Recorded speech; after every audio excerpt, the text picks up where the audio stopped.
নবম গ্রেডে আবেদনের সুযোগ থেকে বঞ্চিত। উপসহকারী প্রকৌশলী পদে শুধুমাত্র ডিপ্লোমাধারীরা আবেদন করতে পারেন। বাংলাদেশ ন্যাশনাল কোয়ালিটি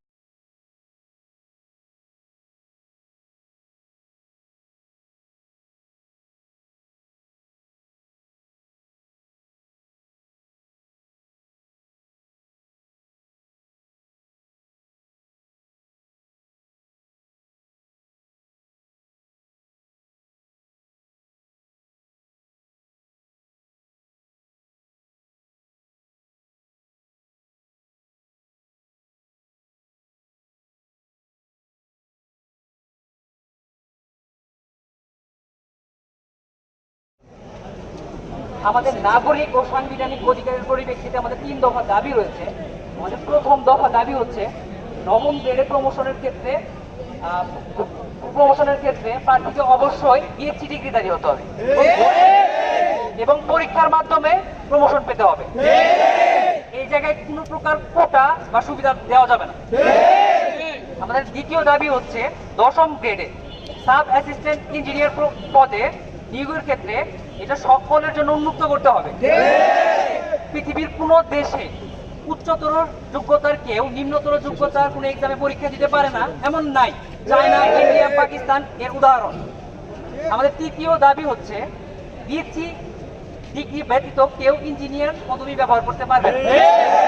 ধন্যবাদ।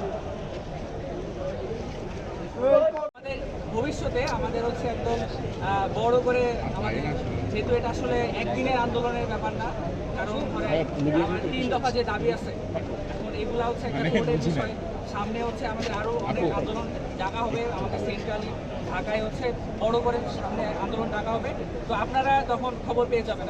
আরেকটা ছোট প্রশ্ন, কর্তৃপক্ষের কোনো সহায় বা বাধা আছে কিনা? ওনাদের কোনো ওনারা চাচ্ছে আপনারা এইটাতে অথবা বাধা দেওয়ারও চেষ্টা কিছু আছে কিনা? না, আমাদের কর্তৃপক্ষ আমাদেরকে জানিয়েছেন, তারা আমাদের বক্তব্য সঠিক জায়গায় পেশ করেছে। আচ্ছা, আমাদের কথা অত্যন্ত স্পষ্ট। আমরা কিন্তু ডিপ্লোমাদের বিরোধিতা করতেছি না, তাদের অধিকার হরণ করতেছি না।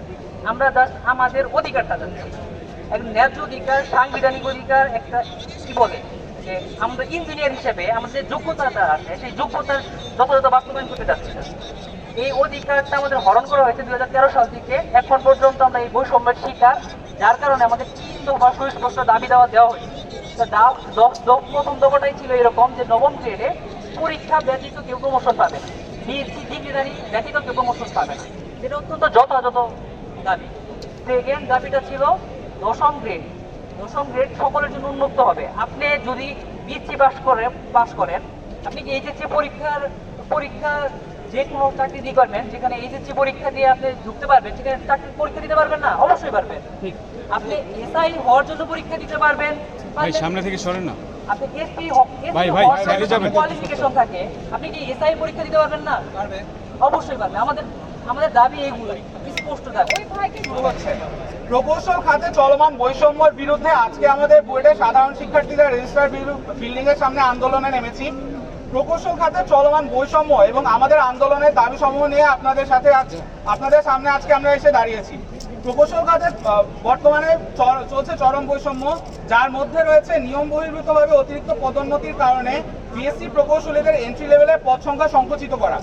নবম গ্রেডের সহকারী প্রকৌশলী পদে অভ্যন্তরীণ কোটার মাধ্যমে ডিপ্লোমাধারী উপসহকারী প্রকৌশলীরা নিয়মের বাইরে অতিরিক্ত পদোন্নতি পেলেও সহকারী প্রকৌশলী পদে নিয়োগ পরীক্ষায় বিএসসি প্রকৌশলীদের প্রবেশ পদ সংকুচিত হচ্ছে।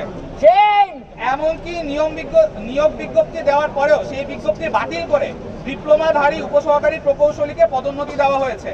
অনেক প্রতিষ্ঠানের পদোন্নতির হার শূন্য পদের 33% উল্লেখ থাকলেও তা লঙ্ঘন করে 40% থেকে 100% পর্যন্ত পদোন্নতি প্রদান করা হচ্ছে। ফলে নবম গ্রেডের প্রকৃত এন্ট্রি লেভেলের পদগুলো কমে যাচ্ছে এবং বিএসসি প্রকৌশলীদের প্রবেশাধিকার বাধাগ্রস্ত হচ্ছে, যা সংবিধানের সুযোগের সমতা নীতির পরিপন্থী।